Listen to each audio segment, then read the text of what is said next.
Hi Taurus, welcome in this is your reading. Be open-minded po, hindi po halos lahat makaka-resonate kaya piliin nyo na lamang. And thank you nga po pala sa mga nag-subscribe, lalo na sa mga bumabalik. Marami pong salamat. Give me the message for Taurus. Meron ka dito yung firecracker. So, nakikita ko dito yung excitement patungo sa'yo, okay? Meron ditong crop cups. Nafe-feel ko dito, no, yung iba sa inyo, meron kang experience na hindi ka naging satisfied sa buhay mo. Pwede rin sabihin dahil sinubo ka dito o marami kang pagsubok na kinaharap.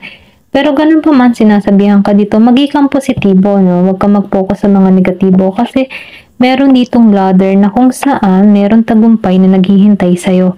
Ito yung naghihintay sa'yo kaya kahit may mga pagsubok kang kinaharap dito, nafe-feel ko ditong na-overcome mo to or ma-overcome mo to, okay? Huwag kang mainip, huwag kang malungkot dahil may tagumpay na naghihintay sa'yo. Kumbaga, no, aakyatin mo ang tagumpay. Give me more information. Ano pa yung mensahe sa'yo? Go. Talagang meron ditong excitement na patungo sa'yo. 2 beses lumabas ang excitement. Give me more information. Pwede rin sabihin na maging exciting ang love life mo or pwede rin karera mo, okay? Meron ditong younger man. So, nafe-feel ko dito, no, meron ka ditong kadilig na batang lalaki. Pwede rin sabihin ito yung magbigay ng excitement sa buhay mo. Meron tong strong emotion or passionate love, okay? Dito mo mararamdaman yung love and hate sa tao na to. Kung ikaw man ay isang babae, no, meron ka ditong kadiling na lalaki na bata. At kung ikaw naman ay isang lalaki dito, meron ka ditong kadiling na batang babae. Give me more information or pwede rin sabihin ikaw ito. Kung ikaw man ay isang lalaki. Okay, give me more information. Ano pa yung mensahe sa'yo? Meron ka ditong tower. So, nafe-feel ko dito sa the tower, ano?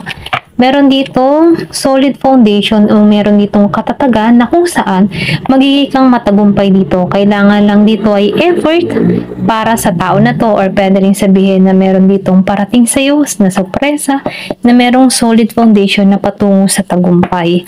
Give me more information. So, meron ka ditong ant.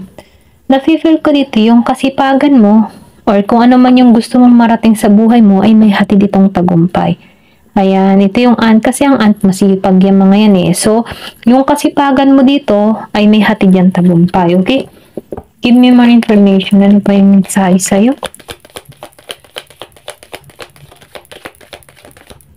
Meron ka ditong purse. So, pinag-iingat ka lamang dito, no? Pag-ingatan mo yung pera mo kung saan mo siya i-invest, kung saan mo siya gagastusin kasi may posibilidad na mawala ito. So, binibigyan ka dito ng babala na pag-ingatan ang pera mo. Give me more information. Bird.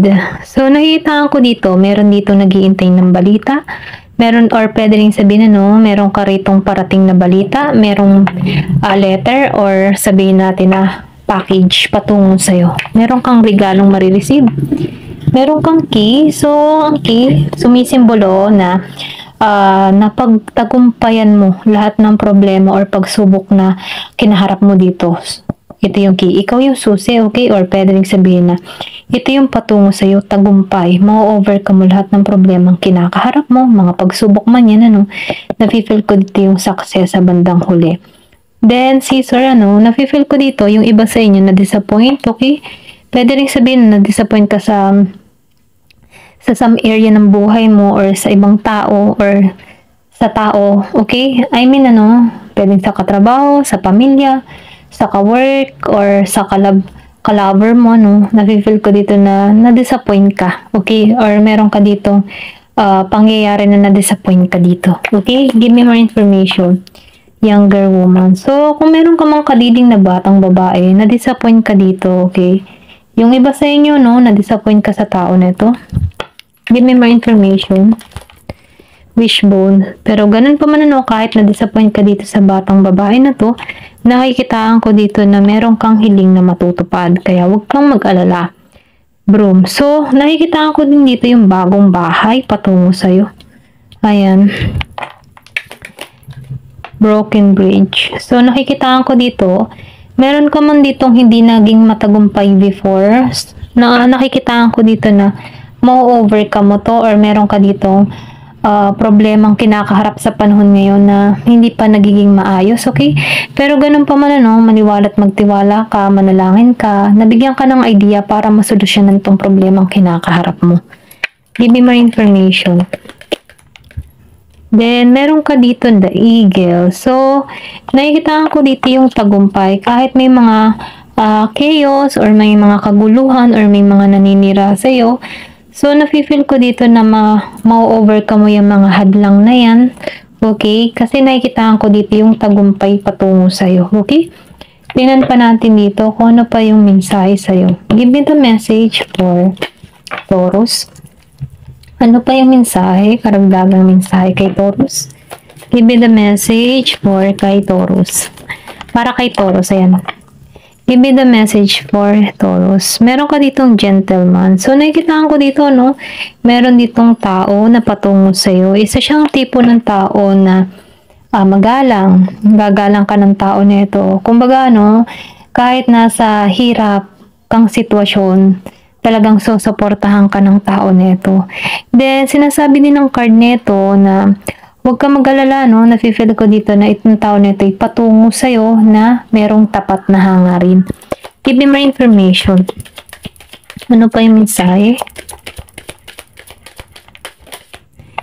Meron ka ditong crossroad. So, meron ka ditong pagpipilian or pwede rin sabihin na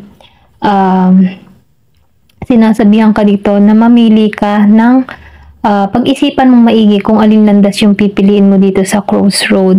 Kasi, binibigyan ka dito ng babala or pwede rin sabihin na warning patungo sa'yo na kung saan, ano, nakikita ko dito na meron dito kailangan kang piliin ng maayos. I mean, ano, nafe-feel ko dito na mare-reveal kasi sa'yo dito kung alin talaga yung best way na piliin. Pero ganun pa man, ano, sinasabihan ka dito na sundin mo yung intuition mo, sundin mo yung mga pangarap mo, at maniwala ka at magtiwala sa buong may kapal at magikang klaro kung ano ba talaga yung gusto mo. Kasi ang pagdidesisyon ay magmumula sa'yo, okay? Kaya may pakiramdaman mo bago ka mamili ng landas na tatahakin mo dito, okay, sa crossroad. Kailangan mo ditong pag-isipang maigi. Kung saan ka magiging masaya, yun ang piliin mo. Okay? Give me more information. Meron ditong 22 years old and 28 or pwede rin silang pinanganak ka ng 22 and 28. Clouds. So, nakikita ko dito, ano, kasi yung clouds, meron yung hatid na tagumpay at problema. Pero ganun pa man, ano, nakikita ko dyan sa clouds na kahit meron dyang sabihin natin na pagsubok ang kinaharap, nakikita ko dyan na meron pa rin liwanag kang makikita dyan sa ulap, ano, kahit makulimlim, may darating din na liwanag dyan. So, sinasabihan ka dito, ano, na kailangan mo maging matatag, okay, sa bawat desisyon na gagawin mo. Then, sinasabihan ka din dito na maging aware ka sa mga iniisip mo, okay? Kumbaga, sinasabihan ka dito na maging aware ka din sa mga desisyon na gagawin mo. Kasi, nafe-feel ko dito na maalisan mo to okay? Kung may mga problema ka mang kinakaharap dito, matatanggalan mo to. Maniwala ka lamang at maging klaro sa kaisipan mo. Ayan. Ayan, ang dami naman. Give me the message. Ano pa yung mensahe sa'yo? Meron ka dito na bear. So, nakikita ko dito sa bear, ano, kung ikaw man ay may kinakarap dito na financial loss, so, sinasabihan ka dito, ano, na yung pera, kapag may pera ka, pag-isipan mo mabuti kung saan mo to ilalagay, okay? Ito yung mensahe sa'yo dito sa bear. Kasi, kailangan mo ditong maging matalino sa paggasta ng pera mo, kung saan mo to ilalagay. Kasi may posibilidad na mawala ito kapag hindi mo to ilalagay sa tamang lalagyan or sa tamang investment. Okay? Ito yung mensahe sa'yo. So, sinasabihan ka dito na magikang matapang or magikang matatag or magikang wais kung saan mo man ilalagay yung kaperahan mo. Ito yung mensahe sa'yo dito. Okay? Give me more information.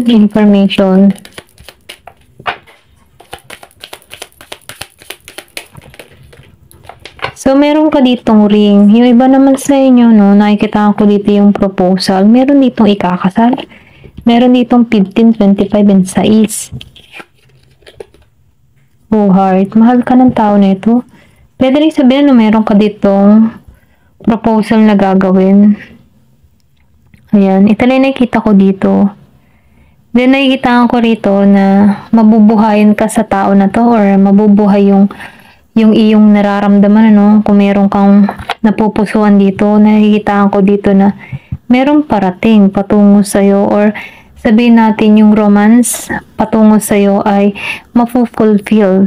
Kumbaga mapupuno ka ng enjoy at yung bagang nakikita ko dito sa heart yung lalim ng connection. Then nakikita ko dito mag-i-start to patungo sa'yo once na minamahal mo na yung sarili mo, okay? Kung gaano mo pinapangalagaan yung sarili mo. Kung nasaktan ka man before, ano, nafe-feel ko dito na may patungo sa'yo na proposal talaga ang patungo sa'yo once na minamahal mo yung sarili mo dahil ma-attract mo tong tao na to. Okay, meron ditong moon. So, meron ditong malalim na emotion. So, sinasabihan ka dito, malapit na tong patungo na to sa'yo, okay? Sundin mo yung intuition mo, sundin mo yung kutob mo. Ito yung mensahe sa'yo ng moon. Kasi nakikitaan ko dito na mararamdaman mo to. Kung ikaw man ay single, ano, or kung ikaw man ay broken hearted, binibigyan ka dito ng mensahe na meron talagang parating sa'yo dito. Namamahalin ka ng totoo. Kasi meron tong lalim na emotion sa'yo. So, mag-i-start tong tao na to patungo sa'yo once na minahal mo na yung sarili mo. Kasi may gentleman dito. Okay? Kaya ka siguro mamimili dito sa crossroad. Ito lang yung nakikita ko. Pwedeng dalawang tao yung tumungo sa'yo. Yung past and new person dito. Kasi meron ditong cloud. So, nakikita ko dito na itong cloud, ito yung nagbigay ng pasakit sa'yo dito. Okay? Ikaw to eh. Ikaw itong crossroad. Ikaw yung mamimili dito kung alin dito sa taong ito. Pero ganun pa man, ano, sundin mo yung intuition mo. Ikaw ang makakasagot nito. Ito lang yung mensahe sa'yo, okay? Kasi nakikita ko dito yung younger woman and younger man. Kung ikaw man ay may kadiling na batang lalaki, batang babae, or kung ikaw yung batang lalaki or batang babae dito, magdidesisyon ka dito sa crossroad kasi dalawang tao yung patungo sa'yo. Pero ganun pa man, ano, may tagumpay dito naghihintay sa'yo. Ayan, hanggang dito na lamang po. Thank you for watching. Love and peace.